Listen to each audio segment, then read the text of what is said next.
Welcome to Creating Connections Podcast, episode 124. I am Mitch Taylor. And I'm Vickie Musney. And today is the rotation of podcasts where we get to share a personal experience with you. And we are excited because we're both going to share something here today. And it's not just a personal experience for the sake of sharing a personal experience. It's a personal experience that has an applicable lesson to our businesses. So that's what we hope you get out of today, is sharing our personal experiences, and then how can you apply that to your business? Want to learn more? Listen on. That was nice and easy. What are you talking about? This also speaks to a much bigger issue. Providing personal solutions through understanding people. This is the Creating Connections Podcast with Gitomer Certified Advisor Mitch Taylor and Certified Personality Trainer Vickie Musney. Welcome back to the podcast. This is episode number 124. I am Mitch. And I'm Vickie. This is Creating Connections, where we provide personal solutions through understanding people better. And this is the podcast where we put the personal in personal solutions. That's right. Today, we're going to talk about a personal situation that happened to Vickie or I. In this case, it's going to be both of us will share. Mm-hmm. So do you want to go first? Sure. I had a weird situation recently, and it wasn't like our typical customer service. I was out shopping. It was more of a lesson I learned through another organization I am a part of, and about my attitude and my response to people and the unexpected. We've talked about Toastmasters quite a bit on the show in previous episodes. Mm-hmm. Mitch and I are both very involved in Toastmasters, and I'm actually serving this year. I just, in July 1st, started the position that they now call Area Director. I believe, Mitch, when you did it, it was still called Area Governor. Correct. It was called Area Governor. Same position where you have other clubs in nearby areas that you kind of help support and encourage and coach. And so part of my job is to visit those clubs a certain number of times a year and find out how I can support them throughout the year. So for me, I'm trying to be really proactive and, okay, I can't help them. I can't support them if I don't know what our starting point is. Right. So I've actually been doing my club visits before I've even completed my area director training. Okay. But I just wanted to go and meet people and see where they are. And I have one club that I'm overseeing that's not in my town. The other three are local, and one of them is about 65 miles away from where I live in a different town. So I was getting ready to plan my visit to their club meeting, and I had reached out and I had a phone call with the president a couple weeks ago. And then the day before the meeting, I texted just to confirm. I had an address, but I couldn't tell. I didn't know what type of property it was. Okay. And the direction said something about meeting in the dining room. And I just wanted more details, where to park, where to go. And yeah, the conversation that happened was very bizarre.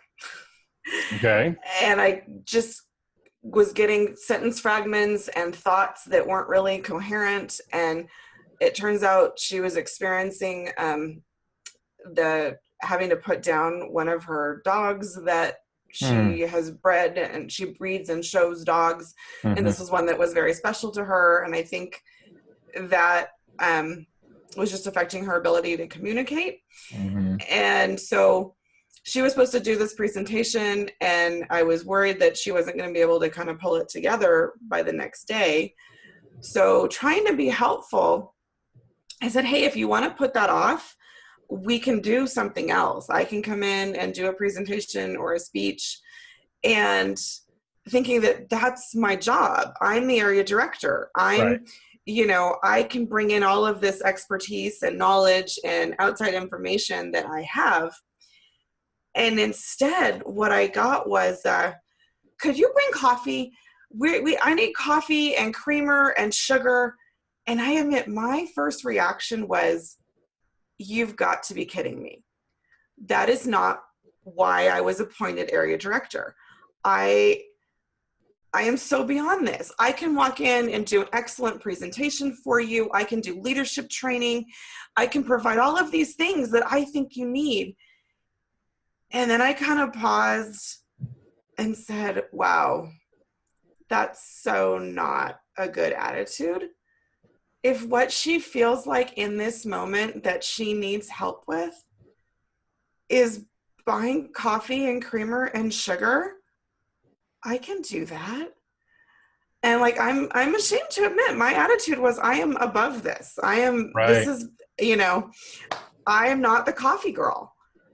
And I had to put myself in check and say, you know what? My job is to support another volunteer leader who's feeling kind of isolated. They're the only club within a 60-mile radius of where they are. And this is my job. Yeah. And when I caught myself, and thankfully it was a text conversation, so which is good because sometimes you can have a delay while you kind of collect your thoughts. And I didn't say anything terrible or like the whole, what the heck was in my head, not something that I let slip out. So I think I was able to help preserve the relationship. Yeah. And I went to the store in the afternoon and I bought the kind of coffee that they wanted. And I found some, I didn't know what their situation was. I'd never been to their facility. So I bought like individual sugar packets and some kind of creamer. I don't even drink coffee. So I really was a little out of my element, which is kind of funny to me also. Bought some creamer that said it didn't have to be refrigerated because I didn't know what their storage situation was. Sure. And just showed up and just tried to be helpful. But what I was thinking about it and processing is the same thing can happen at our weddings and our events. Mm-hmm. I go in knowing what I think my role is. I'm the master of ceremonies. It's my job to, create emotional experience for all of these people. And I have this that I have to take care of, and I have this on my to-do list, and I'm coordinating with my husband, who's the DJ, and and I have this set vision of what I need. But there are times when something happens, and someone, my client, another event pro, the client's mother, somebody needs something. Yep. And the initial reaction may be, "That's not my job." Right. And that's not okay. Sometimes our job is to do what needs to be done.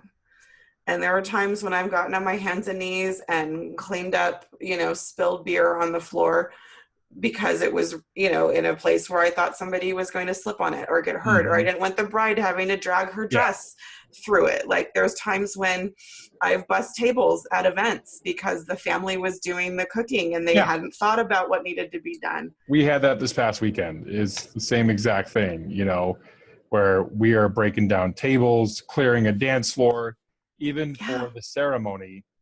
I'm bringing out a small, like coffee end table, if you will, out from the basement of the mother of the bride's home to put behind the officiant because she wanted a place to set the rings.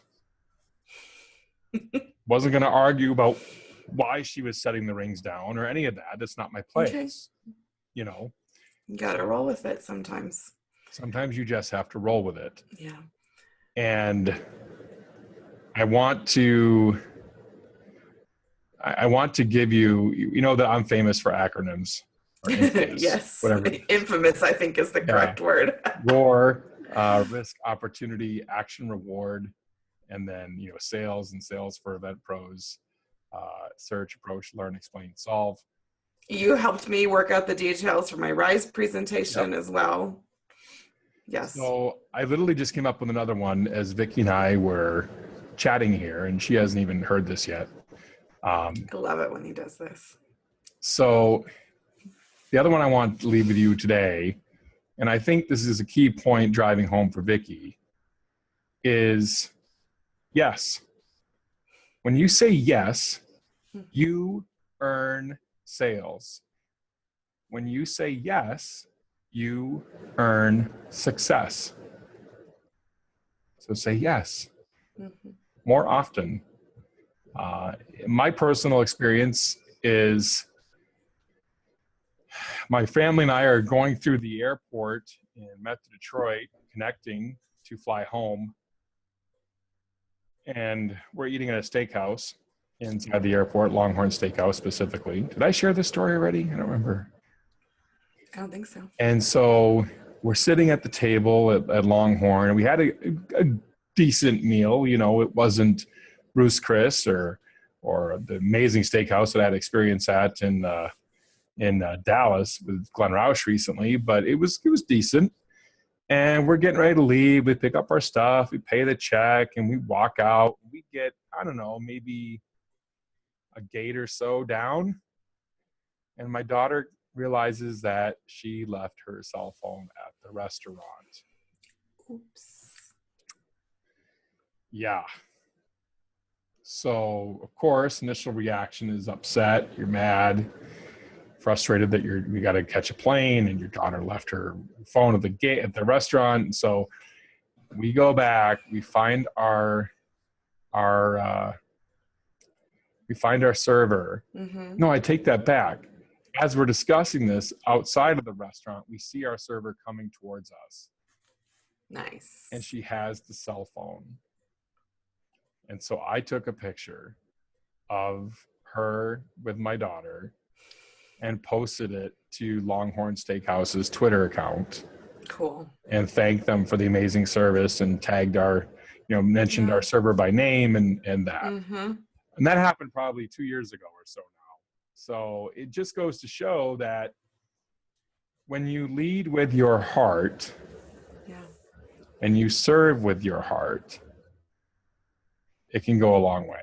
Yeah, because in her case, her job, she would have been perfectly reasonable to just hand it to the hostess at the front table or turn it into, whatever they deem their lost and found box and continue just doing her job. Yeah. The next table that came in, the next person who she needed to, she was busy. Bring food to. And yet she had that bigger picture of, I'm really here to serve, and these are people, and they're traveling, and there's needs. And I don't know. I think it's an ongoing thing, and I think sometimes we both have had experiences where we've done it well, and experiences like I shared recently where my first reaction was not a positive one. Yeah. And you needed to come back and say, I'm not perfect. I can keep working on this too. So key lessons from today is pause to collect your thoughts. And I'm guilty of that as anybody. Don't text when you're irritated. That too. And that's actually a good seminar, why texting can be a better way of communicating. Yeah. Because you're not actually it's not quite live time. Yeah. Right. It's not quite live. You're not exposing yourself, your visual reaction. You're not exposing your, your blurting out words, if you will. Yep. You actually have a hot second to actually think, maybe. And then serving with your heart, I tell my staff all the time. And saying yes. Yeah. And say yes. I tell my staff all the time that we are not above doing anything. Like, I'm not above clearing a table. I'm not above clearing plates. I'm not above breaking down. I'm not above pouring drinks. I'm not above any of that stuff. It's got to get done. We'll make it happen. Yep. That's the deal. I don't expect, I would do anything. I wouldn't expect my staff to do anything that I wouldn't do myself. Mm-hmm.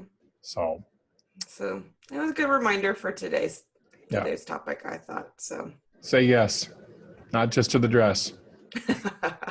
Say yes to your clients. You'll earn success. Yeah. All right. That's it for today. I'm Mitch Taylor. And I'm Vickie Musney. This is Creating Connections podcast, providing personal solutions through understanding people better. We'll see you next time. Have a great week. Thank you for listening to the Creating Connections podcast with Gittimer Certified Advisor Mitch Taylor and Certified Personality Trainer Vickie Musney. For more information on providing personal solutions through understanding people better, visit creatingconnections.biz.